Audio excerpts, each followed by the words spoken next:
नमस्कार, आप देख रहे हैं इलेक्शन कैफ़े। मैं अश्विनी कुमार सिंह। आज के मेहमान हैं सुमित सर, बाबा, विचित सर और पुण्येंदु जी। कल का थोड़ा एपिसोड हमारा लंबा हो गया था, आज कोशिश करेंगे तो छोटे में निपटाएं आप लोगों को। कल कंटेंट बहुत ज़्यादा था, सही बात है। डिफिकल्ट टॉपिक लिया, आज कंटेंट कम होगा। आज कंटेंट कम है। और पुण्येंदु जी की शिकायत थी कि वहाँ उनके उनते तक पहुँचने पर 18 मिनट हो गया था कल, इसलिए शुरुआत वहीं से करेंगे। सवाल हाँ टॉपिक बताओ, सवाल बताओ। शुरुआत आप बाबा से करो। बाबा से कर लेते, ठीक। टॉपिक का आइडिया बाबा से आया, ठीक है। पहला हक उनका बनता तो बाबा, टॉपिक ये है कि अभी तक हम बात करते हैं इंडिया कांग्रेस कितनी डमाडोल है, क्या होगा क्या नहीं होगा, लेकिन बीजेपी में भी कुछ अच्छी स्थिति नहीं है। 195 की लिस्ट आई, 2 वैसे बाहर हो गए तो बचे 193। वो लिस्ट की बात हुई। अलायंस की बात करें तो अलायंस में भी महाराष्ट्र एक उनका वीक पॉइंट है और एक बिहार वीक पॉइंट है, क्योंकि दोनों जगह नेगोशिएशन चल रहा है। किसी को नहीं पता कितना सीटें कौन लड़ेगा। शुरुआत आपसे बाबा। सुमित जी, आप शुरू बताइएगा। सुमित जी से जैसा चल रहा है वैसे चलेगा। कि हम अभी तक बोलते थे कि इंडिया ही बैकफुट पे है, लेकिन एनडीए अलायंस के मामले में कहीं बैकफुट दिख रही है। दूसरा, क्या आपको लगता है कि बीजेपी के लिए अलायंस अब इतना महत्वपूर्ण नहीं रह गया, क्योंकि वो स्टैंड अलोन पार्टी ही अब कंफर्टेबली मेजॉरिटी बना सकती है, तो वो इतना पुश नहीं करेगी अलायंस के लिए? क्या आपको ये नजर लगता है ऐसा? नहीं, ये 2 स्टेट की जब स्पेसिफिकली आप बात कर रहे हैं, चाहे महाराष्ट्र हो चाहे बिहार हो, ये दोनों ही बीजेपी के लिए पेन पॉइंट्स हैं। दोनों जगह बीजेपी के लिए गठबंधन बहुत ज़रूरी है, अगर उनको 370 या 400 वाला जो टारगेट प्राइम मिनिस्टर ने सेट किया है वो पूरा करना है। नहीं करेंगे तो गाड़ी अटक जाएगी। बिहार में 40 सीटें हैं, पिछली बार 40 में से 39 जीते थे, बीजेपी ने 17 में से 17 जीती थी। जो लड़े थे वो 100% का रिकॉर्ड था।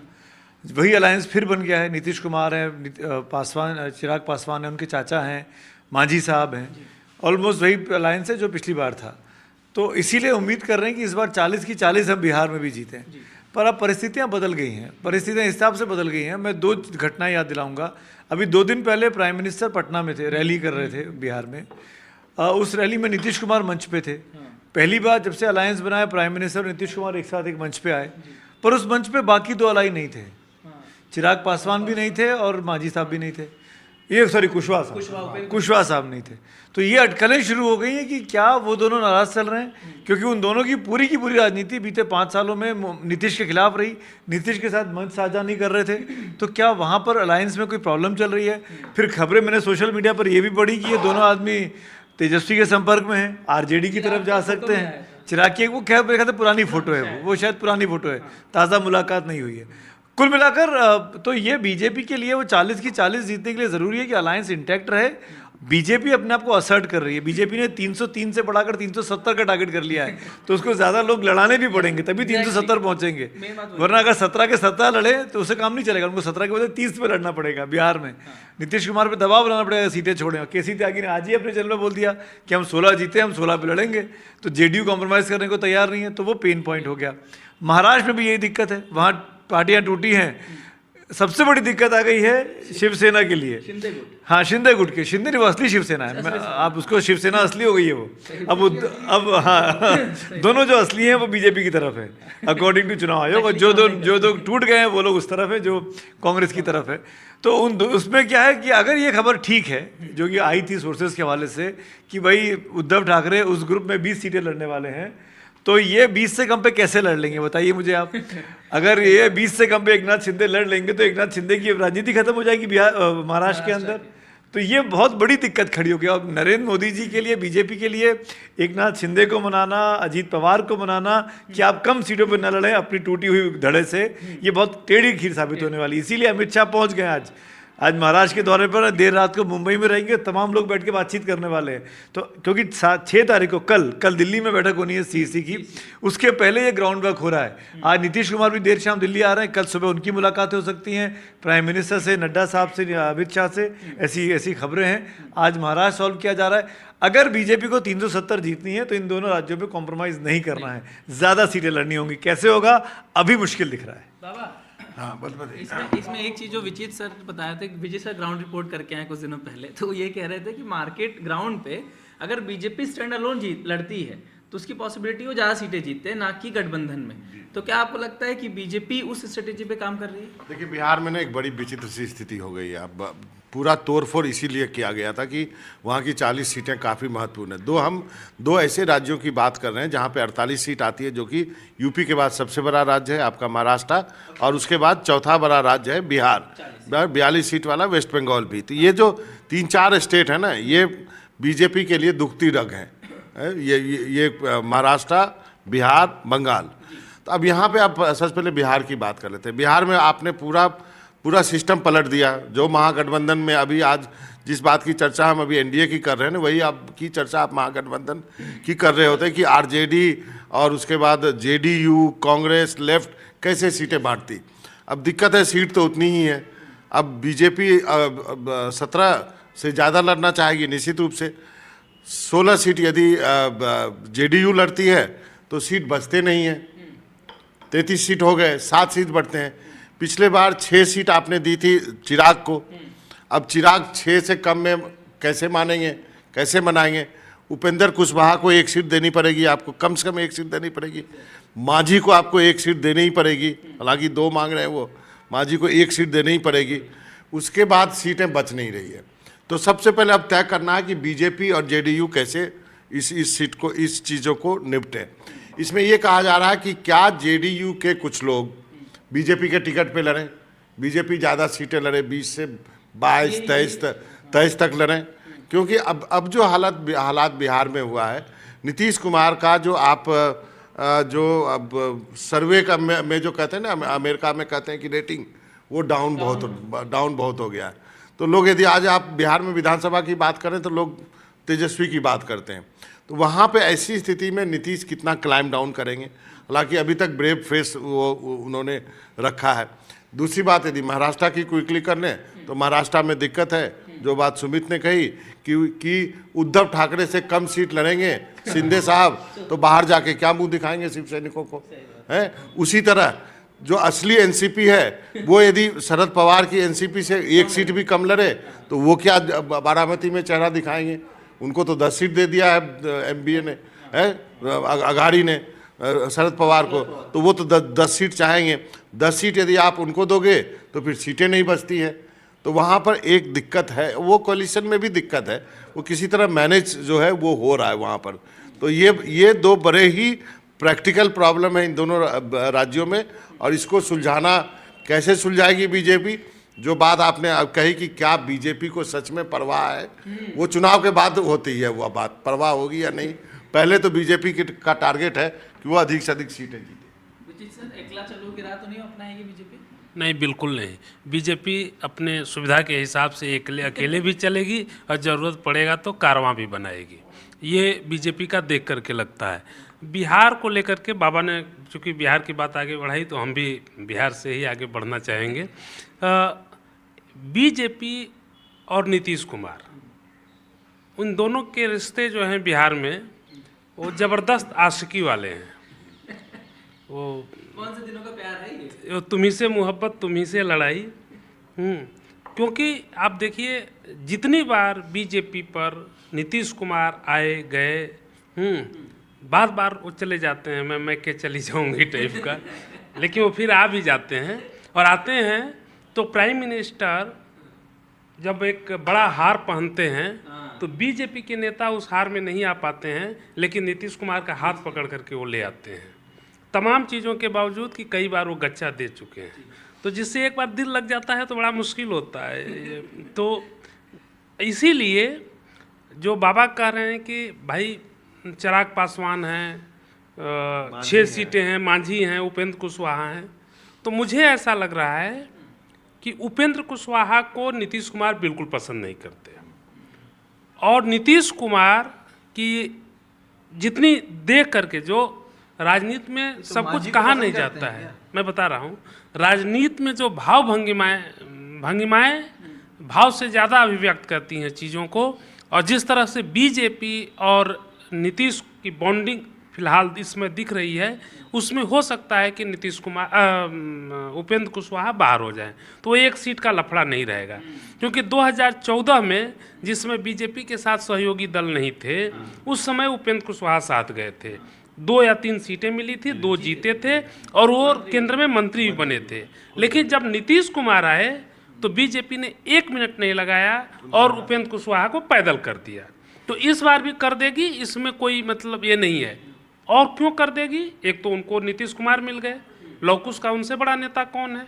और दूसरी बात कि बीजेपी जैसे होता है ना कि कई आशिक ऐसे होते हैं जो अपनी महबूबा पर बड़ा ध्यान रखते हैं कि इधर उधर न भटके, तो इसलिए कहीं नीतीश कुमार ज़्यादा बड़े न हो जाएं, थोड़ा कायदे से रहें और अपने कद में रहें, इसलिए उसने लौकुश में कुश को साधने के लिए अपनी पार्टी का एक कुशवाहा नेता सम्राट चौधरी को सामने कर दिया। डिप्टी सीएम बना तो बीजेपी का अपना जातिगत और सामाजिक समीकरण बहुत मजबूत है और नीतीश कुमार को ला करके बस यही है कि नीतीश कुमार 2019 वाला मजबूत फैक्टर इस बार हैं कि नहीं, बस इतना खतरा है। ये तो हुई एक बात।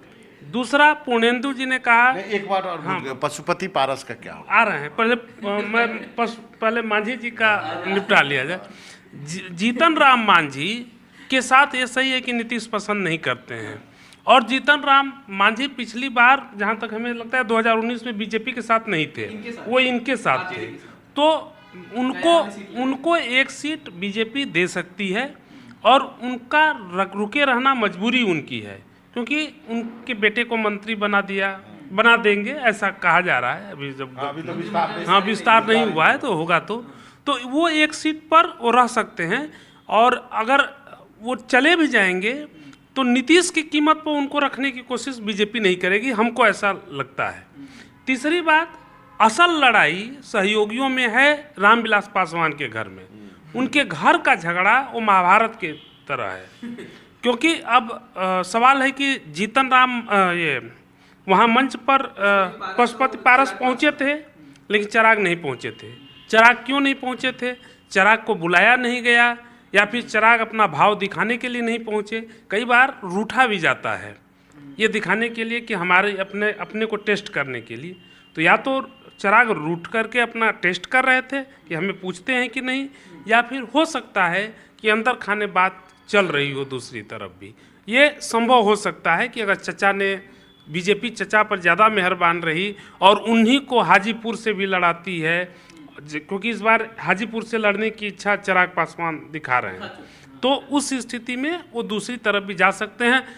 ऐसा नहीं है कि पलटी मारना खाली नीतीश कुमार को ही आता है, इस हुनर में सभी कई चचा के साथ भतीजा भी, हाँ, हर पार्टी में। एक चीज है, पशुपति को राज्यसभा प्रॉमिस किया जा रहा है। पशुपति को कह रहा है कि आपको लोकसभा लड़ने की जरूरत नहीं है, आपके बेटे को एकोमोडेट किया जाएगा। वो हो सकता है बीजेपी के टिकट पे किया जाए या फिर कोई ऐसा अरेंजमेंट किया जाए, पशुपति को राज्यसभा प्रॉमिस किया जाए और 3 सीट के लिए चिराग पासवान को मना लिया जाए।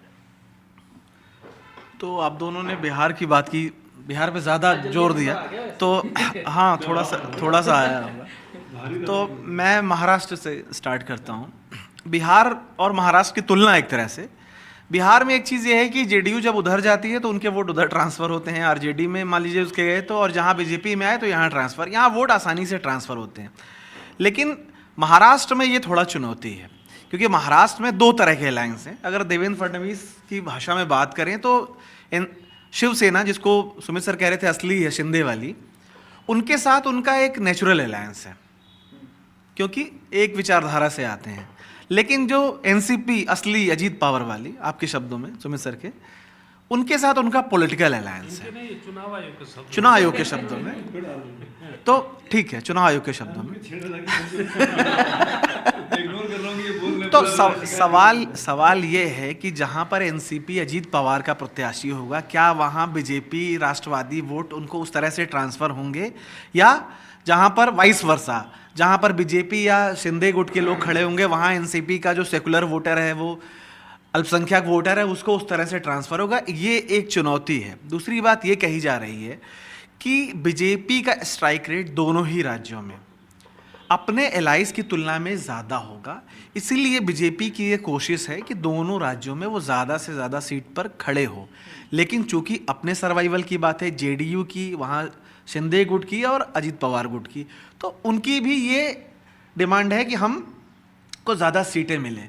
अब प्रधानमंत्री मोदी का जो टारगेट है 370 और 400 का, अगर हम पिछली बार को देखें 352 सीटें आई थी 2019 में एनडीए की, जिसमें 303 बीजेपी की थी और 49 उनकी थी। अब मोदी जी ने कहा 370 बीजेपी और कुल मिला के हमारा 400 का टारगेट है। मतलब वो अपने एलाई से 30 सीट एक्सपेक्ट कर रहे हैं, मतलब उनको डाउन कर्टेल कर रहे हैं और खुद को इंक्रीज कर रहे हैं। अगर हम आंकड़ों पे इसको समझने की कोशिश करें तो वो कैसे होगा? या तो भाई बीजेपी अपने एग्जिस्टिंग 436 सीटें लड़ी थी उसमें लगभग ज़्यादातर जीत जाए एकदम से, मतलब 10 में 9-8 सीटें जीते, जो एक बहुत बड़ी चुनौती होगी। या तो वो है कि भाई अपनी सीटों की संख्या वो बढ़ाए और अपने को 370 पे ले जाए और दूसरों को थोड़ा सा एडजस्ट करे। तो ये एक बड़ा मामला है। अमित शाह को शायद उसीलिए भेजा गया समझाने बुझाने के लिए कि भैया आप राज्य की पार्टियां हो, लोकसभा जरा हमारे भरोसे छोड़ दो, राज्य में हम आपको ज़्यादा अच्छा मंत्री पद दे देंगे, डिप्टी सीएम पकड़ा देंगे, वो कर देंगे, थोड़ा लोकसभा में हमें दादा मानो। सीएम बनाए हुए हैं। हाँ, सीएम बनाया हुए हैं। तो भाई बिहार में हमने महाराष्ट्र में आपको सीएम बनाया, वहाँ आपको सीएम बनाया, तो लोकसभा में जरा हमको बढ़ने दो, विधानसभा में हम आपका मान रखेंगे। तो इस तरह से मुझे लगता है करने की कोशिश होगी और वो बीजेपी के लिहाज से वो रणनीति ज़्यादा मुझे लगता है कि वो सही है।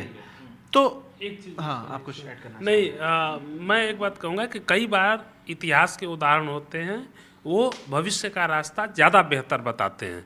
महाराष्ट्र में बीजेपी ने उद्धव ठाकरे, जो उनके सहयोगी थे पुराने, उनकी पार्टी को तोड़ करके शिंदे को तैयार किया। ये कुछ उसी तरह की तैयारी थे, बिल्कुल एनालॉजी नहीं है उस तरह से, लेकिन फिर भी बहुत हद तक समरूपता है। जिस तरह से कांग्रेस ने सोशलिस्टों और ट्रेड यूनियन का जब जोर था और समाजवादियों का जोर था उनको ख़त्म करने के लिए बाल ठाकरे को खड़ा किया था, वो कांग्रेस ने खड़ा किया था। वो कांग्रेस के लिए बाद में भस्मासुर साबित हुए। भस्मासुर इस संदर्भ में कि कांग्रेस की मिट्टी वहाँ कमज़ोर हुई तो बाल ठाकरे के कारण। अब जो 22 सीटें मांग रहे हैं कि भाई पिछली बार शिवसेना 22 लड़ी थी, हम असली शिवसेना है तो हम 22 लड़ेंगे। एनसीपी भी पिछली बार महाविकास आघाड़ी उस समय नहीं था, कांग्रेस के साथ गठबंधन था लोकसभा में, उसमें एनसीपी भी 22 सीटों पर लड़ी थी। तो अब शरद पवार भी अजित पवार भी असली हैं तो उनको भी 22 चाहिए। तो ये दोनों लोग मिलकर के अगर 44 ले लेंगे तो चार लेकर के क्या करेगी बीजेपी? तो ऐसा नहीं है, बीजेपी इन दोनों लोगों को लाएगी बहुत नीचे। और हमको लग रहा है कि ये लोग, इन लोगों को बीजेपी कैसे समझाती है, क्योंकि कई बार भीतरघात का भी डर रहता है। बीजेपी खुद 30 सीट पर लड़ेगी।